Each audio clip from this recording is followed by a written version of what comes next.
Hey guys, this is NoloPada, and on today's video, I want to talk about No Man's Sky. If you click this video, you're probably in one of two camps. Either you've seen clips of this game and you're wondering, is it any good? Should I try it out? Should I buy it?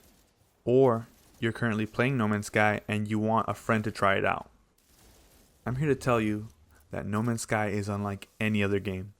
It's incredible with the experiences and the fun that you can have. There's dozens and dozens of features crammed in this game over these 6 years that make it one of my favorite games of all time. But one thing real quick that I want to shoot down is this notion that this game is like Minecraft in space. It simply is not. It would be like saying GTA and Mario Kart are similar. Yes, you drive around in both of these games. You get joy in both games by mercilessly destroying your opponents. But they're not similar games, would you say? Would your grandma go in looking for Mario Kart and accidentally buy GTA 5? I don't think so. These two games are very distinct. And the same thing with No Man's Sky and Minecraft. Yes, they both have voxels, and the way the terrain is generated is based off of a seed. But in all other factors, they couldn't be further apart. Let me start by giving a quick explanation of what No Man's Sky actually is. This game puts you in a huge universe, full of star systems and planets to visit. I'm not talking a few thousand or even a million.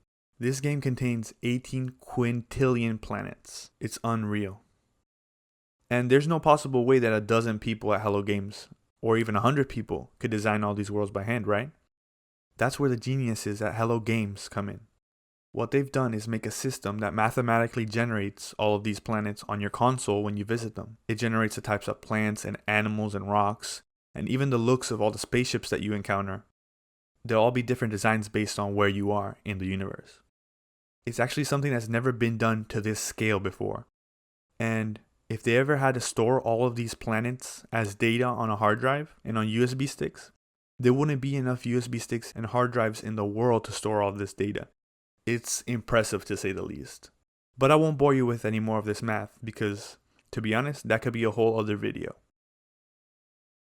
But what having this huge universe allows you to do is go out and explore. You can go be that astronaut that you've always wanted to be as a kid. You can go see places that no human has ever seen before. You can find weird alien creatures that make you scratch your head. You can find beautiful vistas that take your breath away. And you could run into shithole planets that make you want to nope straight out of there. The fact that there's ugly planets, average planets, and beautiful planets kind of makes you appreciate when you do find that beauty, as it's something that you have to search for. Yes, you will eventually see patterns and notice that there's two-legged deers on more than one planet. But you have to also keep in mind that there are limitations, especially with a small team, to the amount of assets that they can generate and different types of creatures and parts before they repeat, you know? But thanks to the Origins update, they've added even more animal types and plant types and planet types. And after 6 years and hundreds of hours, I still see animals and plants that I've never seen anything like. And it's actually incredible because how many games can you say after 700 hours still surprise you? I would say not many, right? And as of a few updates ago, they made it so you could actually make pretty good money by just scanning things that you discover. And that makes it a viable play option for that kind of player. Something else I want to mention is these planets are big. They aren't small handcrafted levels, like in Destiny, for example. They're full planets that take hours to cross if you really wanted to. Here you can see me riding this Triceratops across this planet. And after a few minutes of walking, I'm not even 1% of the way across the planet. As a kid, I always hated when you boot up a game and you run out into the wild and you just run into an invisible wall that stops you in your journey. This game has none of that BS. If you see a mountain in the distance, you can go there. If you see a planet in the sky, it's not just decoration like in other games. You can actually go there. Even in space, all the continents and islands that you see are actually there waiting for you to discover. Even the stars in the sky that you see represent somewhere that you could actually go to. Doesn't that fill you with amazement? To me personally, it still amazes me to this day. But don't think it's all butterflies and happiness. There are enemies in this game that want you dead just as much as you want to be alive. There are space pirates that will try to shoot you down either when you're flying in space or when you're walking your pet dinosaur. They range from ace pilots that can fight pretty fiercely to Space Force rejects that shoot you with that dollar store laser beam. There are also robot sentinels policing most planets, making sure you don't kill too many green penguins or break too many rocks. Thanks to an update earlier this year, these sentinels are both satisfying and challenging to dispatch. There are healer drones, there's summoner bots, there's these big mechs with flamethrowers, and there's more types. Let's just say, don't pick on these guys unless you're ready to put up a fight. There are multiple different weapon types you can choose from, and upgrading them to maximum damage is also something very satisfying to my min-maxing brain. But say you hop in your ship while you're fighting these suckers to get away. They won't just take that lying down. They will summon fighter ships to take you down, and even a destroyer ship if they're feeling ballsy. And let me tell you, those turrets are not for decoration. They will melt your starter shield if you're not careful. And there are also some horror sections where you explore destroyed freighters in space, but I won't spoil what waits you there. So combat wise, you're in for a real treat. The one thing I will say is that there's currently no system for people who want PvP to find each other. At this point, most people turn off their PvP because it just ends up being assholes blowing you up when you're just trying to use the restroom or something, you know? Or they destroy your base, which is not fun. So don't come in expecting a PvP style combat like Call of Duty or Apex Legends. But speaking of multiplayer, this game was famously missing multiplayer when it first came out, and it caused the gaming world to erupt because it was one of the main promises that people were expecting, but it was missing. But despite the lies and the half-truths, Hello Games eventually did add proper multiplayer, and they've updated it multiple times. They've fleshed it out, and they've made it really fun. In a game this big with about a more billion places to be, you're more than likely never going to find anyone randomly, unless you go to areas that are more populated, or if a friend joins you on your session. But that's where the anomaly comes in.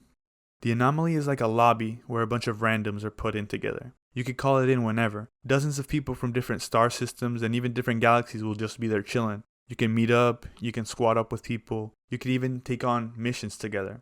Although some missions are more fun than others, they're always changing every few minutes, and they recently added even more combat missions that add more spice to the equation. On a different note, I want to talk to you about the story of No Man's Sky.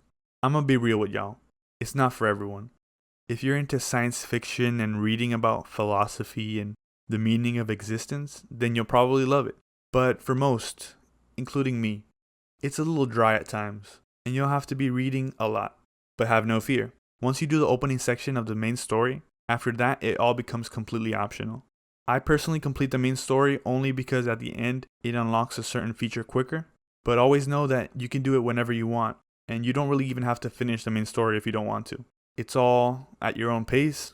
It can give you purpose if that's something that you need, something to push you forward. But this game has plenty of other things to push you forward, so I wouldn't worry too much about the story if it's not something that you're very into. Another thing about the opening hours of the game is that you'll most likely struggle just to survive. Imagine you just turned 18 and your parents kicked you out into space with a broken down Dodge Dart. You don't know what to do, you don't have any money, you have to eat that stray cat that tried to scratch you. But trust me, in this game, there are so many ways to make money, to get a better whip, to upgrade your gun. Don't be discouraged. This game expands as you learn it. I get frustrated when I hear a reviewer say that they hate having to mine rocks even in the late game, but this isn't true. If you play enough to be in the late game, you'll eventually learn that most of these items you can buy if you have enough money, and you can mine them with machines on land. You can set up different generators and freighters to get all these different kinds of materials, so you don't really have to mine anything manually unless you want to at the end game. But what exactly do you do with all these rocks that you collect? You ordering a new rock? I'm bidding on a new mineral. They're rocks, Hank! No, they're minerals! Base building. No Man's Sky has some great base building. I've played a few games that let you make yourself a base, and I never really gelled with this kind of gameplay, to be honest. I never really got the point, especially if it's like an optional thing. But in No Man's Sky, you have so many different options, and there's an advanced build mode. You can freely place objects, you can decorate, you can build with friends, and you can make mining machines to mine more resources. You can even put light switches in if you want. I'm an electrician, that personally applies to me. But it actually has a gameplay purpose, you know? You can refine elements down, you can have different industrial uses for these bases, besides just looking nice. And also, who wouldn't want to be like Thanos and just retire on a beautiful farm in the middle of nowhere when you're done after a hard day's work, right? I know I want that. So this is kind of like wish fulfillment kind of thing, where I can't retire in the countryside yet, but I can play that I am, you know? So it's something that appeals to a certain demographic of people. To me, base building is very fulfilling in this game, and it's another reason why you should also try No Man's Sky. Now I want to get into something that I rarely hear people appreciate enough in video games, and it's the art style. The developers of No Man's Sky took inspiration from old science fiction book covers, and it could clearly be seen. The ships, the colors in space, the way the planets are way too close together to be realistic. But who cares about those things? This shit looks awesome. Who cares if it's not scientifically accurate? To me, the style I would most compare it to are the old prog rock album covers, especially the ones painted by Roger Dean. They're colorful, they're alien, but still in a way that invites the eye to enjoy it. These same vibes are in No Man's Sky's very design language. These landscapes can be so huge, yet mysterious, that you almost forget that you're playing a video game. In my opinion, the art style is a lot better than what we got in the early 2000s. The games in these times were trending towards realistic, which was actually just shades of poopy brown. It's good that we moved past that, to be honest. To me personally, No Man's Sky is one of the most beautiful games I've ever seen, and it constantly inspires my imagination to run wild and create things. To imagine stories in my head of what went down in this abandoned space station. The game even has flavor text generated for all your discoveries. Apparently that blob creature you just found fears the rain and stalks its prey at night. And that tree you just discovered has irresistible seeds.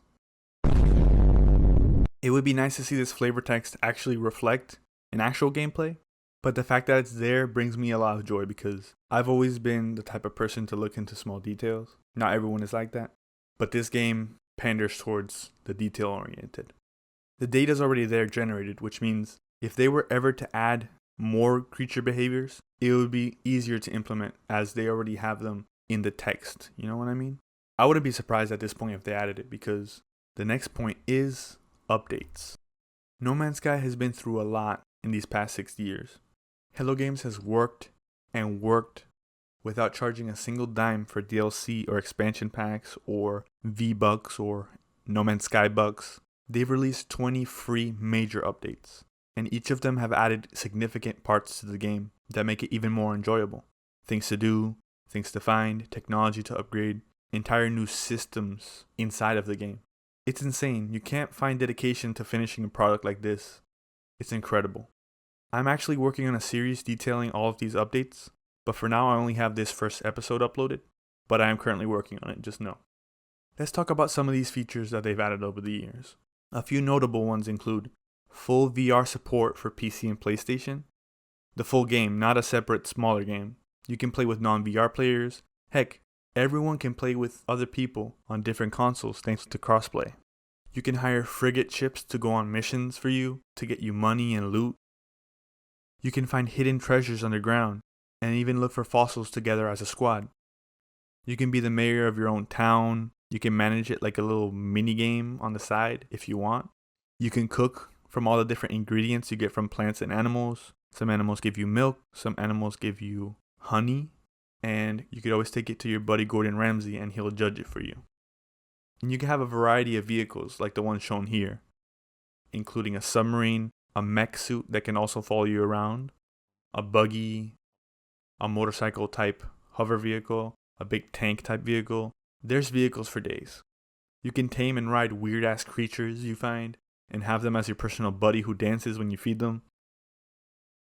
You can build a custom underwater base that looks incredible.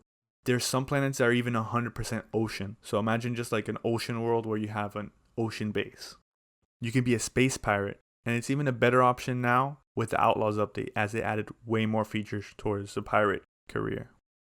You can customize your giant capital ship with newly refreshed base building that adds even more functionality. There's portals now that you can take that will take you anywhere as long as you have the address for it. They also added support for next-gen consoles like the PS5 and the Xbox Series S and X, so it gets you up to par with the high ultra graphic settings that you can get on PC. You could also get it on these newer consoles as well, which is awesome. And it's free, by the way, the upgrade. And there's so much more to do in this game. If you want an in-depth play-by-play recap of all these things that they've added over the years, make sure to subscribe to my channel because this series that I'm working on will be comprehensive and humongous. Seriously guys, I couldn't recommend a game more than I am recommending No Man's Sky right now.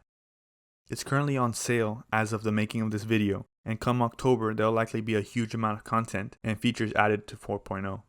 It's fun to play alone, it's fun to play with friends. There's such a satisfying quality into how you explore and progress and slowly build up your fleet of personal ships and frigates and upgrades to all your stuff. And the way all these updates and features mesh together is, in all honesty, inspiring. People would think No Man's Sky is just a failure, they should have just left it to be the garbage that it was, but I'm glad that the developers continue to work on it and make it such a great game.